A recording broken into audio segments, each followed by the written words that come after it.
মাননীয় স্পিকার, এই যে চেয়ারটা আপনি দেখছেন, যেই চেয়ারে আমি এখানে বসছি আপনার সামনে মাননীয় স্পিকার, এই চেয়ারটি খুব কঠিন একটি চেয়ার মাননীয় স্পিকার।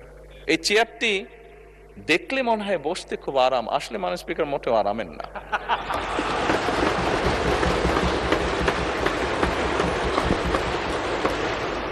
এই চেয়ারটিতে বসলে মাননীয় স্পিকার প্রতি মুহূর্তে মনে হয় যে আগুনে তপ্ত হিট আসছে মাননীয় স্পিকার।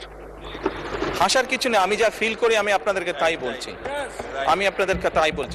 মাননীয় স্পিকার, এই চেয়ারের থেকে উঠে দাঁড়িয়ে আপনার সামনে বক্তব্যে আমি হয়তো অনেক পপুলার কথা বলতে পারতাম, যেটাতে আরো অনেক বেশি তালি হতো মাননীয় স্পিকার। কিন্তু এই চেয়ার আমাকে বলে যে আমি সবসময় পপুলার কথা বলতে পারি না, আমাকে সেটাই বলতে হবে।